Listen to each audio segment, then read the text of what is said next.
Bismillahirrahmanirrahim. Assalamualaikum warahmatullahi wabarakatuh. Halo semuanya, perkenalkan nama saya Ayu Andira dengan NIM 2015001 dari kelas BKPI 5A. Di sini saya akan memaparkan materi inti dari artikel yang telah saya buat pada tugas pertama mata kuliah Praktikum Bimbingan Kelompok yang pengampunya yaitu Ibu Puri Handayani MA terhormat. Nah, pemaparan materinya mari kita saksikan pada slide selanjutnya. Layanan bimbingan kelompok terhadap etika siswa. Pengaruh layanan bimbingan kelompok terhadap etika siswa di SMKN 1 Simpang Rimba. Poin pembahasan yang pertama, definisi bimbingan kelompok. Yang kedua, bimbingan kelompok dalam pendidikan karakter. Yang ketiga, etika dalam pendidikan. Yang keempat, tahap-tahap pelaksanaan layanan bimbingan kelompok. Yang kelima, teknik-teknik layanan bimbingan kelompok dalam penelitian ini. Untuk abstrak dalam penelitian ini dapat kalian lihat pada gambar di samping saya. Poin pembahasan pertama akan dipaparkan pada slide selanjutnya. Bimbingan kelompok. Bimbingan secara etimologis berarti bantuan, bimbingan atau dukungan. Namun, tidak semua bantuan, bimbingan dan dukungan dimaksudkan untuk konteks bimbingan. Bantuan, bimbingan atau pertolongan dimaksudkan dalam konteks yang sangat psikologis. Kelompok adalah kumpulan individu yang mempunyai bermacam masalah dan membutuhkan bantuan dari orang lain yang dipercayainya, serta memiliki tujuan yang sama. Dalam hal ini, untuk menyelesaikan masalahnya masing-masing. Jadi, bimbingan kelompok berarti pemberian dukungan. Bimbingan dan dukungan yang diberikan kepada sekelompok orang atau siswa dengan tujuan tertentu. Penekanannya adalah pada bimbingan preventif atau pencegahan, yang berarti proses membantu individu atau kelompok klien untuk membantu penyelesaian masalah. Bimbingan kelompok dalam pendidikan karakter. Bimbingan kelompok merupakan suatu cara untuk memberikan bantuan kepada individu atau siswa melalui kegiatan kelompok. Bimbingan kelompok juga dikatakan sebagai sarana untuk menunjang perkembangan optimal masing-masing siswa yang diharapkan dapat mengambil manfaat dari pengalaman pendidikan ini bagi dirinya sendiri. Seorang guru yang sangat diperlukan di sekolah yaitu konselor, karena pada saat ini banyak ditemukan siswa yang memiliki karakter yang kurang terhadap lingkungan sekitarnya, baik lingkungan di rumah, sekolah, maupun masyarakat. Untuk membantu mengembangkan karakter siswa tersebut tentu menjadi tantangan besar bagi guru BK, karena tentu saja banyak rintangan dan hambatan. Dalam hambatan membantu mengembangkan karakter siswa, tentunya perlu pendekatan khusus terhadap siswa. Cara tepatnya berikan layanan informasi pada siswa yang belum mengetahui tentang bimbingan dan konseling.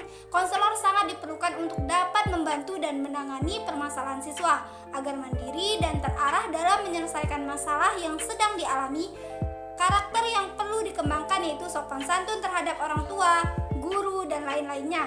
Maka dari itu, dalam mengembangkan karakter pada siswa diperlukan pelaksanaan layanan bimbingan kelompok supaya siswa mampu memecahkan masalah dengan kelompok itu baik di bidang karakter maupun di bidang lainnya. Dalam mengembangkan karakter pada siswa dibutuhkan layanan bimbingan dan konseling. Layanan terdapat bermacam-macam, salah satunya adalah dengan menggunakan layanan bimbingan kelompok. Bimbingan kelompok merupakan salah satu jenis layanan bimbingan dan konseling yang diberikan kepada sekelompok orang dengan memanfaatkan dinamika kelompok dalam memperoleh informasi dan pemahaman baru dari permasalahan atau topik yang dibahasnya. Etika dalam pendidikan. Etika dan pendidikan memiliki arti masing-masing, dan jika diartikan dalam satu kalimat akan memiliki sebuah arti yang sesuai atau saling berkaitan.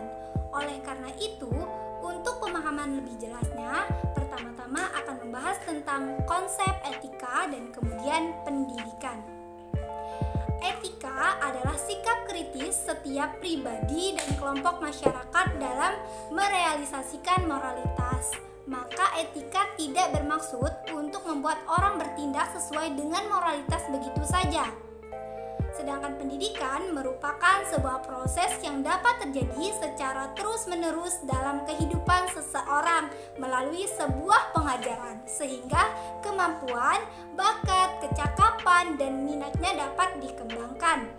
Pada dasarnya, semua etika pendidikan memiliki poin pemahaman yang berbeda, yaitu etika yang berhubungan dengan kebiasaan dan sikap seseorang baik atau buruk, tetapi pendidikan adalah suatu proses yang berkesinambungan dalam kehidupan seseorang dan melibatkan proses-proses yang berhubungan dengan tujuan pendidikan itu sendiri, yaitu menyampaikan nilai-nilai yang baik, mulia, patut, benar, dan indah bagi kehidupan manusia itu sendiri.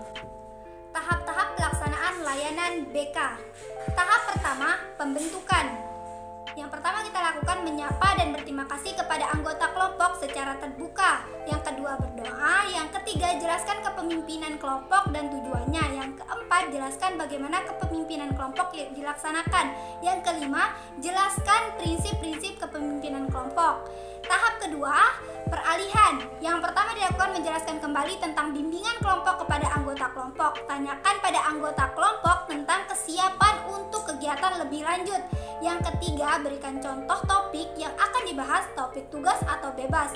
Tahap ketiga, inti. Yang pertama dilakukan mengangkat topik untuk kelompok. Yang kedua, melakukan tanya jawab yang berkaitan dengan topik yang telah diangkat.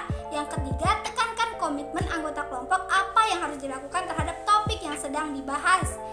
Tahap keempat, pengakhiran. Yang pertama dilakukan, kegiatan akan diakhiri disampaikan oleh pemimpin kelompok. Yang kedua, kesan dan penilaian kemajuan yang dicapai anggota kelompok akan dikemukakan oleh anggota kelompok itu sendiri. Yang ketiga, pengucapan terima kasih dan penutup doa. Teknik-teknik dalam BK. Bimbingan kelompok memiliki beberapa teknik dalam layanan. 3 diantaranya yaitu digunakan dalam penelitian ini untuk memberikan pemahaman kepada siswa tentang pentingnya penerapan etika pada kehidupannya. Tekniknya adalah yang pertama, teknik pemberian informasi. Metode ceramah merupakan nama lain dari teknik pemberian informasi. Teknik pemberian informasi merupakan penjelasan yang diberikan oleh seorang pembicara kepada sekelompok pendengar. Pelaksanaannya mencakup perencanaan, pelaksanaan, penilaian. Keuntungan dari teknik ini yaitu dapat melayani banyak orang, tidak membutuhkan banyak waktu sehingga efisien, tidak terlalu banyak memerlukan fasilitas, dan yang terakhir mudah dilaksanakan dibandingkan dengan teknik lain. Sedangkan kelemahannya yaitu sering dilakukan secara monologi, individu yang mendengarkan kurang aktif, dan yang terakhir memerlukan keterampilan berbicara agar penjelasan menjadi menarik.